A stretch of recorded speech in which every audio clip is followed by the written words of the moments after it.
3 मार्च। आसमान में चंद्रमा ढकेगा, प्रकाश कुछ क्षणों के लिए मंद होगा और उसी समय होली। लोग कह रहे हैं 100 साल बाद ऐसा योग बना है। ग्रहण में होली मनाई तो पाप लगेगा। सूतक है, अशुभ है। लेकिन एक प्रश्न है, क्या सच में समय पाप देता है या हमारा अज्ञान? क्या ग्रहण डरने की घटना है या समझने की? आज हमें इस रहस्य में उतरना होगा, डर से नहीं, चेतना से। क्योंकि जब ग्रहण और होली साथ आते हैं तो यह केवल खगोलीय घटना नहीं रह जाती, यह चेतना का दर्पण बन जाती है। ग्रहण क्या है? विज्ञान कहता है जब पृथ्वी सूर्य और चंद्रमा के बीच आ जाती है तो चंद्रमा पर पृथ्वी की छाया पड़ती है, बस इतना ही। लेकिन आध्यात्मिक दृष्टि कहती है यह केवल आकाश की घटना नहीं, यह भीतर का प्रतीक है। सूर्य क्या है? स्थिर चेतना। चंद्रमा क्या है? मन जो प्रकाश को परावर्तित करता है। और पृथ्वी, अहंकार, हमारी भौतिक पहचान। जब अहंकार बीच में आता है तो मन पर छाया पड़ती है, यही ग्रहण है। इसलिए ग्रहण को अशुभ नहीं कहा गया, उसे सावधानी का समय कहा गया। अब होली को देखो। होली क्या है? अग्नि, दहन, रंग, उत्सव, सामूहिक ऊर्जा। होलिका दहन में हम प्रतीक रूप से अपने भीतर की नकारात्मकता जलाते हैं। क्रोध, ईर्ष्या, अहंकार, भय। अब सोचो, ग्रहण दिखाता है कि जब अहंकार बीच में आता है तो प्रकाश ढक जाता है। और होली सिखाती है अहंकार को अग्नि में समर्पित करो। एक तरफ छाया, एक तरफ अग्नि, एक तरफ अंधकार का संकेत, एक तरफ शुद्धिकरण का अवसर। लोग कहते हैं ग्रहण में कुछ मत करो, उत्सव मत मनाओ, लेकिन शास्त्रों को गहराई से देखो। भगवत गीता कहती है जो शुभ कर्म करता है उसका कभी अहित नहीं होता। यदि तुम प्रेम से होली खेल रहे हो, जागरूक होकर उत्सव मना रहे हो, तो केवल समय बदल जाने से वह शुभ कर्म अशुभ कैसे हो जाएगा? पाप समय से नहीं बनता, पाप चेतना से बनता है। यदि तुम हिंसा में रंग फेंको, अहंकार में अपमान करो, नशे में किसी को चोट पहुंचाओ तो वह पाप है, चाहे ग्रहण हो या न हो। लेकिन यदि तुम सम्मान से, प्रेम से, संयम से उत्सव मनाओ तो ग्रहण तुम्हारा शत्रु नहीं है।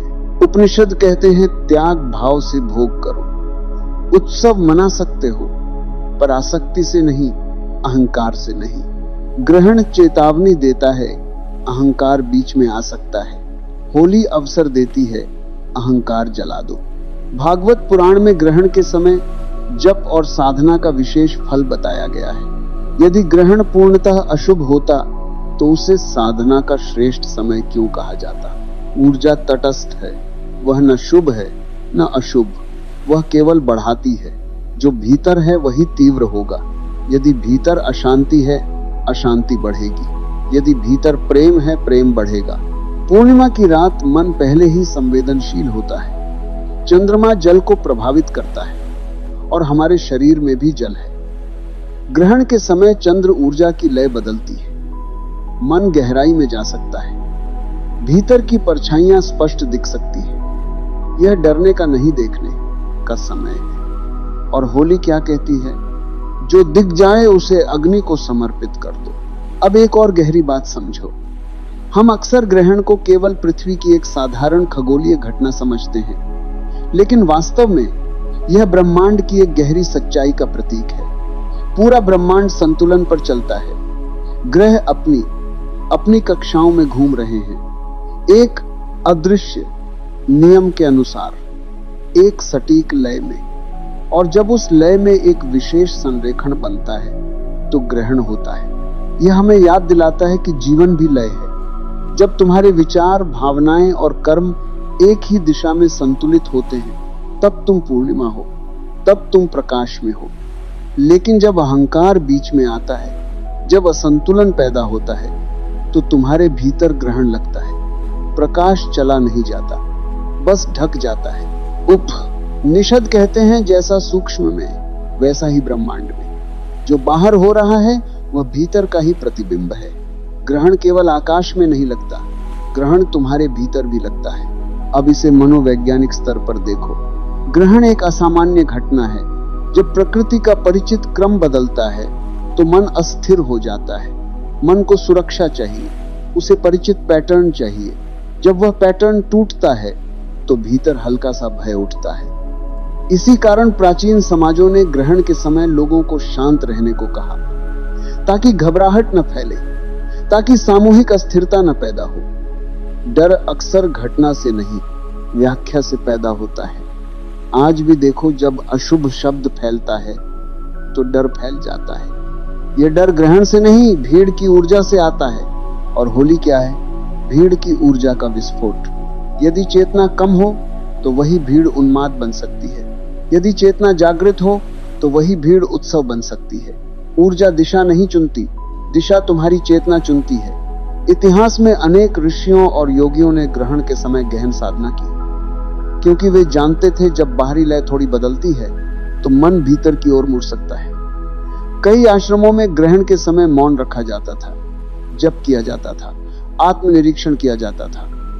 ग्रहण को पाप का समय नहीं बल्कि जागरण का समय माना गया, क्योंकि जब बाहरी प्रकाश ढकता है तो भीतर की परछाइयां स्पष्ट दिखने लगती है, और जब परछाई दिख जाए तो उसे जलाना आसान हो जाता है। यही होली जुड़ती है। ग्रहण बाहरी छाया है, होली आंतरिक अग्नि है। तुम्हारे भीतर भी एक युद्ध चलता है। एक तरफ प्रकाश है विवेक, प्रेम, करुणा, दूसरी तरफ छाया है अहंकार, ईर्ष्या, भय। ग्रहण उस छाया को सामने लाता है। होली उस छाया को अग्नि में समर्पित करने का साहस देती है। यदि तुमने इस संयोजन को समझ लिया तो यह दुर्लभ योग सिर्फ कैलेंडर की तारीख नहीं रहेगा। यह आत्म परिवर्तन का अवसर बन सकता है। लेकिन याद रखो, ऊर्जा तटस्थ है। जैसे बिजली से दीपक भी जल सकता है और आग भी लग सकती है, वैसे ही ग्रहण और होली की संयुक्त ऊर्जा तुम्हें ऊपर भी उठा सकती है और नीचे भी गिरा सकती है। निर्णय तुम्हारा है। यदि तुम अज्ञान में हो तो ऊर्जा अस्थिरता बनेगी। यदि तुम जागरूक हो तो वही ऊर्जा साधना बन जाएगी। इसलिए इस दुर्लभ क्षण को डर की तरह मत देखो, इसे दर्पण की तरह देखो। देखो कि तुम्हारे भीतर क्या है, कौन सी छाया है, कौन सा डर है, कौन सा अहंकार बीच में खड़ा है। पहचानो उसे, फिर होली की अग्नि में प्रतीक रूप से समर्पित कर दो। ग्रहण तुम्हें दिखाता है कि प्रकाश अस्थायी रूप से ढक सकता है। होली तुम्हें सिखाती है कि अंधकार अस्थायी नहीं है। यदि तुमने यह समझ लिया तो तुम्हें किसी समय से डरने की आवश्यकता नहीं, क्योंकि असली ग्रहण बाहर नहीं भीतर लगता है, और असली अग्नि भी बाहर नहीं भीतर जलती है। न ग्रहण स्थायी है, न रंग स्थायी है, न यह शरीर स्थायी है। स्थायी है केवल वह साक्षी जो सब देख रहा है। समय पाप नहीं देता, अज्ञान पाप देता है। समय अवसर देता है, जागरूकता उसे साधना बना देती है। इस बार जब रंग उड़े तो याद रखना, सभी रंग मिलकर अंत में प्रकाश बनते हैं। और जब छाया आए तो याद रखना, प्रकाश कभी गया ही नहीं था, वह हमेशा तुम्हारे भीतर था।